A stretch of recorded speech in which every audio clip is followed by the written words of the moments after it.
Alright guys, Semphis here, making a video on consistency. This is for newer players. So the first thing I want to say is if you are not getting adequate amount of sleep, you need to make this a priority. If you're going to school or work on 3 hours of sleep, 4 or 5 hours of sleep, you really got to try to get that up to a minimum of 6, preferably 7 to 9. I know some people need 10, some people can get away with 6. Everyone's a little bit different, but at the end of the day, that will help consistency probably the most outside of playing a little bit smarter, that kind of stuff. I mean, if you got 3 hours of sleep, you're gonna miss shots, reaction time's gonna be slow, etc. Secondly, diet. Not that you have to be super lean or eat super perfect, to be a good CS player, but if you're gonna eat a large pizza and Cinesticks and a 2 liter of Coke, save it for after the match. Like just after your scrims. Don't do it before. Try to eat some veggies, fruit, that kind of stuff. Slow digesting carbs. Just be a little bit more conscious about what you put in your body. I'm not saying you have to be super lean. You can probably be somewhat overweight and it's okay for performance, but you just want to make sure that you're not loading your body with complete trash right before you play. Caffeine, those stimulants and stuff, they work. They'll make you better. However, try not to abuse them on days that you don't have important games. So, like, if you have a match on Tuesday, you don't need to be slamming 4 monsters on Monday. Just drink a coffee, drink 1 monster. Whatever, Red Bull, whatever you prefer. Play your games, play your scrims, practice, and then the next day, if you need if you need 2 or 1.5, everyone's tolerance and stuff is different. Then do it that way. I always prefer to save the things for when it matters. Now, when it comes to energy drinks, I prefer coffee, but if you like energy drinks, try to do the 0-calorie ones, just because it's not that you care about being, overweight or whatever. It's more the fact that you're going to have that crash from the sugar. So I would say the 0-calorie ones are a little bit safer for performance in the game. Thirdly, exercise. You don't have to be an Olympic level athlete to be good at Counter-Strike. This much is clear. However, you do want to make sure you're doing a little bit of movement. It doesn't matter if you care about being overweight or not. You don't even need to lose any weight. Just make sure you're moving a bit. If that means walking your dog in the morning, putting on a podcast, and going for a bike ride, just find something you enjoy doing and do it. Something as simple as parking 10 minutes away from your school, or work, walking to class, walking back, bam, 20 minutes of cardio done in a day, bam, it didn't even do anything, right? It doesn't even feel like you're working out, because you're not really, but it still helps you. So try to move a little bit, think a little bit more about your diet and your sleep, and that combination of those 3 will certainly make you a little bit more consistent. Now, when we get into the game, keep in mind, this is for newer players. I played open with Valens, Zapran, Maui, and Cobra, and a couple other guys. And the thing I noticed is that a lot of these, open IM main players, premier players, when I was playing them, is like their aim is not bad a lot of the time. Like, some people obviously are newer and their aim is just not good, but some of these guys, they have good aim. It's just they don't really value their lives. So what do I mean by that? It's like if you go play a pug, there's a lot of the time, pop flash me carve, they just come and swing here, they're fighting, they're pushing down like maniacs. Like, if that's you and you're that guy, you're always pushing, randomly 30 seconds of the round, you just kind of walk down mid on Inferno and stuff. If you're always hyper aggressive, just pushing into boiler, always looking for frags, well, when you're having those off days, it could be from one of 2 things. Either your aim's off, so you're just losing your battles, which obviously, if you're playing aggressive, is going to be a huge detriment to your team. Secondly, maybe they're good at playing passive and they're good and they're just waiting. Like, people that are very patient are going to kill you when you push. Obviously, if you're bullying them because you're way better, you'll get away with it. But that's why we say consistency, right? You gotta know the days you're on and when you're off. So. Like, simple, he's one of the best players in the world. Is he just pushing banana every round? Is he just peeking ult mid? No, you rarely see him do these things. And he still drops 30 versus, like, everyone in the world. So if Simple can play passive and drop 30, so can you. Now, what do we do when the aggression no longer works? Because this is the number one problem that I see is people, they don't have a fallback plan. They only know one gear, go fast. So my suggestion is, first off, have some setups that you can call with your teammates. Now, I'm not going to give you all the setups. Here, just going to give you one example. You could boost someone up onto the new box so he evades the molly. He's first contact. Second guy can be new pillar with flashes out. As they execute, you drop your flashes in the water, doesn't blind your teammate. You go off his contact. He starts shooting. You swing. You guys each get one, hopefully. Or, he gets one, you get one, whatever. If one of you gets two, you pretty much win the round, and it's got some sort of cohesion. You both are in spots where you can get a kill and live. If you swing here, you can get a kill. You can retuck behind the emo pillar. You could swing out, get a kill, hide an emo. You're both in very difficult positions to kill if they don't immediately trade. And yeah, the setup just complements each other. So having little things like that on every map, whether or not you're the one directing your teammate or whatever, it's very useful, Secondly, smoke utility. People use smoke so poorly at a low level. Now, if you're going 2B every round, you're not doing 3, and your teammates are playing passive at A, so let's say, your Oppers library, 2 and pit, and they're not doing anything. They're not really contesting mid. They don't really know if they're up mid. This is going to happen to you in Pug. Some people just play really passive. Whatever, it's fine. But what does that mean? That means at B, they can walk up and full execute with 5, and you're really not going to have any idea. So if at about 130 they're up car, or 115, you drop your first smoke at 115, let's say, then you drop your second smoke at like around a minute. At around 45 seconds, they have no smoke left, right? You have nothing but maybe mollies left, right? You are probably going to lose if they do a full execute on you. Especially if they're better or even to you, because B is really hard to hold, especially if your teammates are nowhere near you. So what do you do in these situations? And these are things that you have to identify and address as you're playing. Are your teammates helping you? Are they playing passive? Are they playing aggressive? Do you have any control of anything on the map? Because if you know they're up bracket and you know all these things, then it's a little bit different. But if you have no info anywhere, you have to start saving your nades for yourself. So what can you do? First you can play new box, which I don't think is the greatest spot a lot of the time because you get mollied. However, if you play new box and you have a smoke, you see the molly coming down, you just drop a smoke there. You can run around the smoke. You can try to get a kill, run through. Pivot between the two, get a kill, move to emo pillar. I'm just saying, like, you can drop it a little bit more over here. It's better, but my point is you're kind of using the smoke to get kills. You can even you can get a kill, tuck into the smoke. Your teammate can be like, oh, I'm flashing your new box, peek out, get another kill, die. Great, you did a good job. You got 2, right? Second thing you can do is, maybe you're spotting from maybe every 3 seconds you just do a jiggle. From coffins. Oh shit, you see some nades coming over. You can just drop a smoke, throw a flash, jump up here, see if you can one-way anyone over the smoke, Like, just see if you can get any cheeky kills.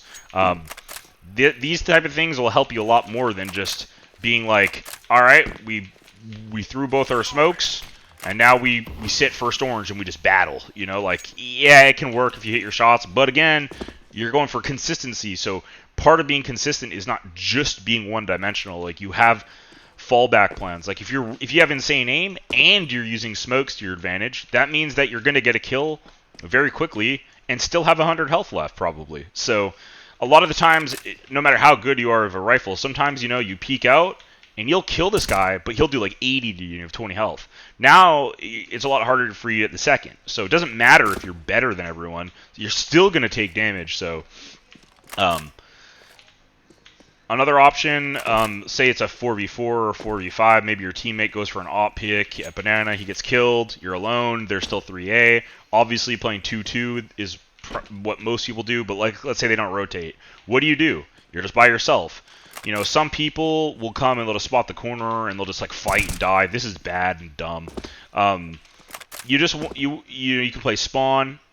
Off angle spawn, just kind of by yourself, playing retake kind of. And all you want to do is, if they walk in, You punish them. If they do an execute, maybe you can get a kill or two through the smoke, just spamming the line. Second thing you can do is kind of the same thing at coffins, You play coffin. Oh, they threw all their shit, Maybe you come over here, you throw a flash, jump up, spam through the smoke. Maybe you get one or two, just spam. Fall back in construction, keep construction control. If it's a 4v4, you have a molly left. On a retake, you guys can molly new box, molly emo, smoke banana. It's definitely possible to win. But if you just go and you play first orange or something, and you die, the thing is it doesn't matter if you got a kill and it's a 3-3, because when your teammates have to come and rotate and they're nowhere close, and people get in construction and they push tree and everything, it makes their life so much harder. Whereas if you don't die and you just hold the back haul, you just hold all the aggression, it's way easier to get in position for a retake. So always take those things into consideration, and secondly, you can also just save your guns. So let's say you're playing spawn and you're like, smokes B, flashes B, you peek out and you get really hurt, 8 health, and they got the sight. You could be like, yo, I'm lit. Just save this round. That's totally fine too, That's using, your brain. Bring your 4 weapons in the next round, drop a gun to the guy that died. You have a good shot of winning rather than just, battling to your death and dying. So try to use your brain a little bit more and kind of read the situations. I know it's not always super easy, especially in pugs, but yeah. So that's just my advice for CT side, is kind of have little tricks, little tricks. I mean, obviously this is super obvious, but Halls players shouldn't be really ever using their smoke early, in my opinion. I think it's pretty bad. I mean, there are, if you think they're going to Halls pop, yeah, drop the smoke. I'm not saying you shouldn't, but, oftentimes you just want to save it, drop it, jump on the bike, one-way the smoke, lurk in the smoke. I know I'm not doing everything perfect. I'm just doing this quickly. Those things are always better than just using your aim. Aim is great. It's awesome. Everyone loves to run around and two-tap everyone, but, if you want to get better at Counter-Strike, good players are not going to, you are not going to just run around one-tapping everyone. Who is the best at running around and one-tapping everyone? Xanteres. Can he do it at the high level? The answer is no.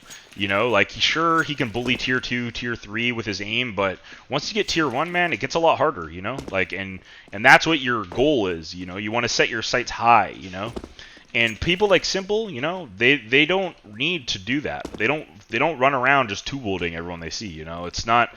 So many people are so focused on, aim and taking battles and, that kind of stuff, but that's not how you consistently top frag, You got to use your brain along with your aim. You got to have both. Now, T side is a little bit harder.